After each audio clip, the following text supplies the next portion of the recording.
I got some exciting news. I I don't know if y'all believe in dreams coming true, but this actually happened to me. So, as far as Minneapolis molding tractors go, I grew up in southeastern Oklahoma, in a little town called Hugo. Uh, since I was a little bitty kid, as far as I can remember, my uncle had this farm. It was like 320 or 370 something acres, and since I can remember, he's had a Minneapolis molding. And at the time, I didn't know what model it was or anything like that. I knew it was a big yellow tractor, and he called it the Big Mo. Everybody calls it the Big Mo, even though turns out it was a G900 and it was a diesel.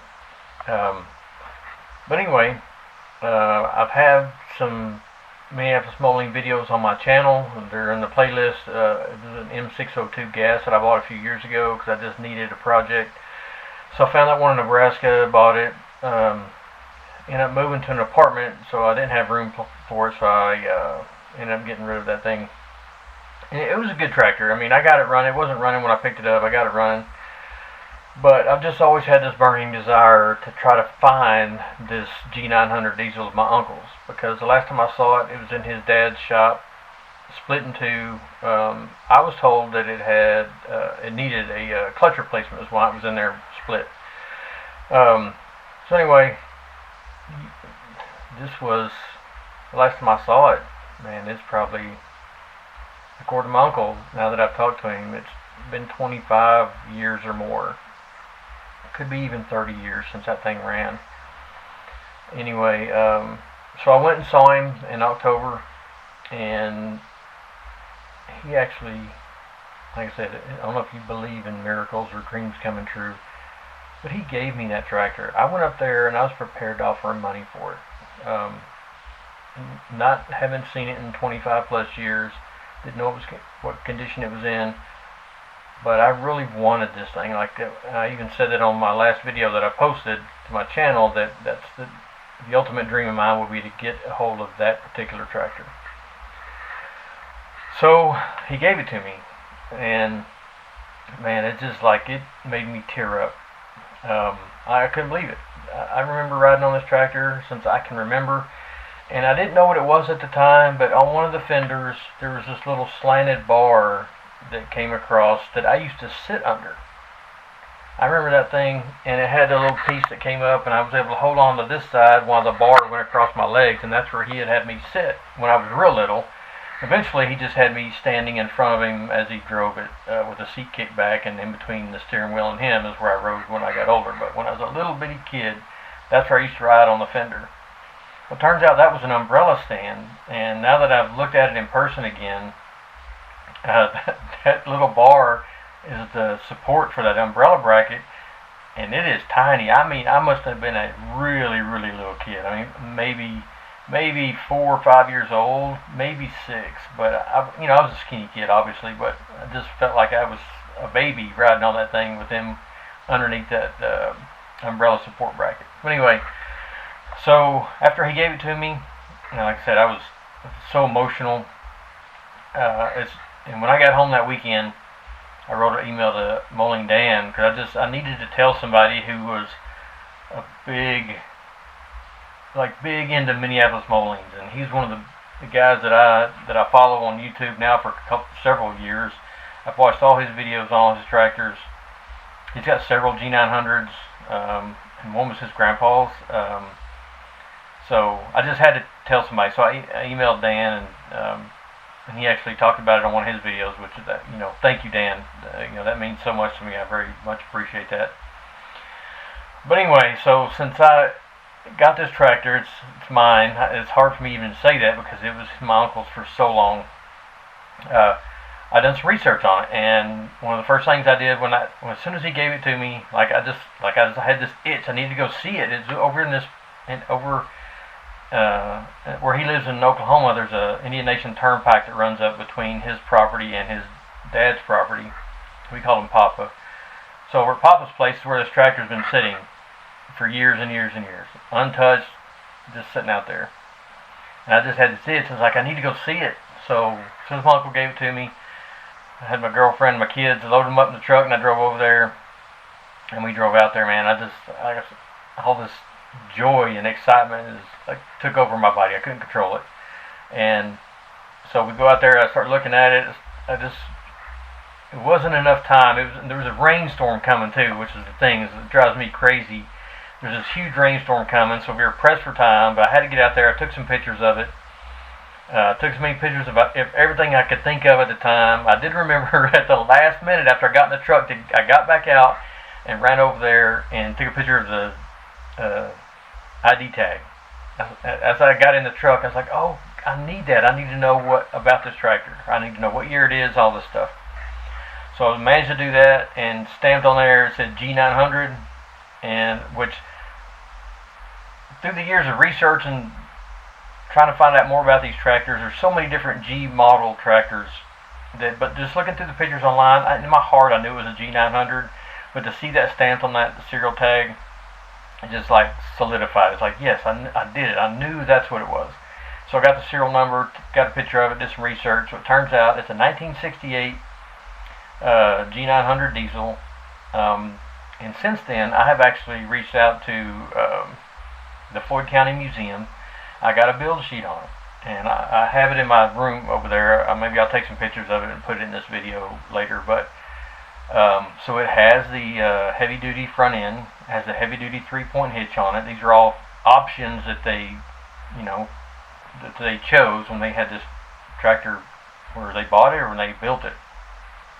So it has the heavy-duty front end with 8-bolt hubs, heavy-duty 3-point hitch, and to my surprise, it actually came with the Rice tires on it. I had no idea. Obviously, my uncle kind of gave me the background story on it. He bought it at an auction. He actually went there, and I learned this through watching Bowling Dan, is that he went to buy a John Deere 4020. And turns out, through everything I've learned and kind of research on my own too, since learning this from Dan, is that the 4020 is considered the best John Deere tractor ever built. And when my uncle bought this land in Oklahoma, he decided he needed a 100 horsepower tractor, because that would do all the stuff he needed to do. He'd brush hog, bale hay, whatever he needed to do on the farm, he would be able to do that with a 100 horse tractor. So he got the money and he went to buy this John Deere 4020, and he went to an auction down here in North Texas, and he said those 4020s were just way too much, like double what he was willing to pay for them. And he took his dad with him, technically his stepdad, but he took Papa, that's how I know him, his Papa. And they went out and looked at the tractors before the auction started, and they saw this G900 sitting out there, and Papa's telling him the whole time, it's like, boy, you ought to really think about getting this yellow tractor. He goes, this thing's 100 horse, it's big, it'll do what you need to do. And my Uncle Bryant just had his heart set on a 4020. He said after sitting in there watching these John Deeres go for way more than he imagined they would, because they're good tractors, the best tractor they ever built at the time. He just couldn't do it. And he said Papa's in his ear the whole time during this auction going, boy, you really ought to think about buying that yellow tractor when it comes in. You really ought to do that. And so it came in. He said nobody bid on it. There's probably a few people that bid on it, but basically nobody else, because it was yellow and it didn't say John Deere on it. So he got that G900 at that auction for $3,700. And he said that thing just did everything he ever asked it to do. He said it was a powerhouse. The 100 horse was exactly what he needed, and he drove that thing. Like I said, I was born in the mid-'70s, and up until I graduated high school, he had that tractor. And that's the last time it ran, was around the late 90s, early 2000s. So now 25, maybe even 30 years ago, possibly, was the last time it ran. So, but anyway, so I made a video of me going. So as it sat in the field, apparently family members who had other heavy equipment needed the tires off of it because it sat out there not running.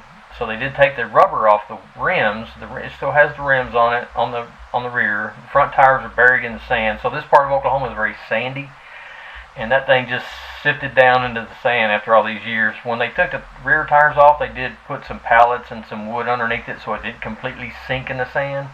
The front is kind of sunk, but so I was able to go down. I found a guy in Cleburne, Texas, which is like 2 hours southwest of me, south of Weatherford, Texas, southwest of Fort Worth. So we drove out there. We picked up some tires. They're 18 434s and like practically brand new for the price he gave me. With the rims, so already on the same rims, all I have to do is unbolt those rims that are on it from the hubs, put the new tires on, be good to go. And then I actually bought 2 brand new tires for the front. But I'm just so ecstatic. I'm excited to like finally start to be able to get my hands on it and actually do some work on it. I'm going to get this thing running. It's going to be awesome. I haven't decided whether I want to leave her in her work clothes. She's kind of rough, but you know, after a power wash, she might look pretty decent. I do like the tractors that kind of look like they've worked their whole life, you know. And I know Andy Ohio MM has some really pretty tractors he's repainted, and I'm like, man, if I could get that thing looking like that, that would be completely awesome. But I like the way they look in their clothes too, so this might lead to a problem where I have one tractor that looks like it's worked its whole life and one that I fix up and like completely restore. I may have to buy another one for that. But right now, my goal is this one. I want to get it running. Even if I have to rebuild the motor, it may be stuck or just setting for 25, 30 years or whatever. So anyway, I'm excited. I'll post this video. In the video, I have the video of me getting the tires. The guy I bought them from, Dan's a good old boy, man. This guy was so awesome. He's got probably 10 Minneapolis molding tractors of his own, and the tires he sold me were off a M670 propane that the engine was locked up, so he's going to part that out. So he gave me the tires, gave me an awesome deal. Dan, if you ever watch this video, appreciate it. You're the man. Thank you so much for giving me a great deal. And he actually had a toolbox too, since my tractor has a front end loader. Oh, that's another story. So my uncle was an ag teacher at the local high school there where we lived, and at one point he had his ag class build him a front end loader. You know, I know they make front end loaders, Minneapolis Molding did, or Oliver ones will fit on those tractors, but he had his ag class build one and put on there. And when he started baling round bales, that's what he put it on there for, is to move the round bales around. So it's still on there.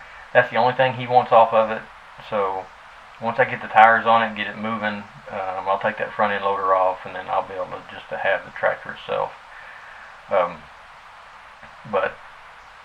Yeah, again, I'm so excited. What I was saying was Dan also sold me a toolbox. So once I get that front end loader off of the tractor, and it had the mounts and everything, it was not any rust. I mean, it had rust on the inside, but it was basically a really good toolbox. So I'll get that toolbox mounted on there, and I'll get this thing running. But I'm super excited. Like I can't hardly contain my excitement that this tractor is mine now. Like it's even emotional for me to say that, because it's just been a dream of mine forever. That, man, I just would love to get my hands on that tractor one day, and and all of a sudden it happened. So anyway, I'm excited to post this video. I know it's been a couple of years, or not a couple of years. It's been almost a year in January, actually. So 11 months since I posted a video, and that video was explaining how I got rid of the M602, and in there I remember saying that my dream would be to get this tractor. Well, dreams come true. It came true for me.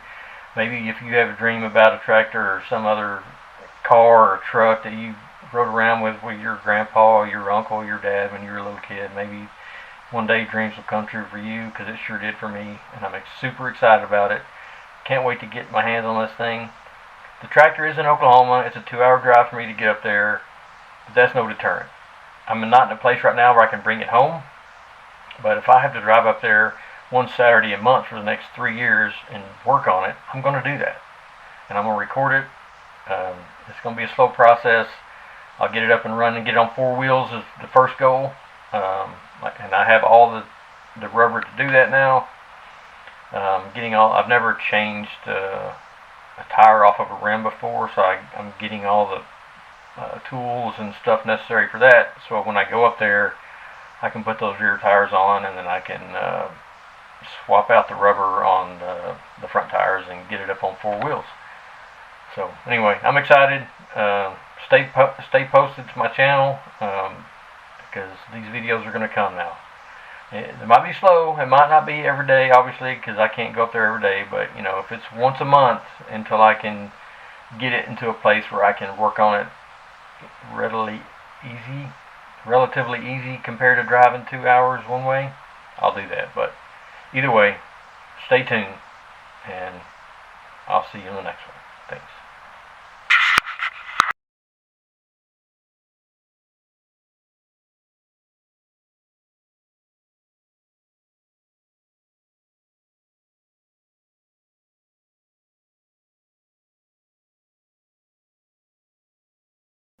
Here's a little teaser of what it ended up looking like after we put the tires on.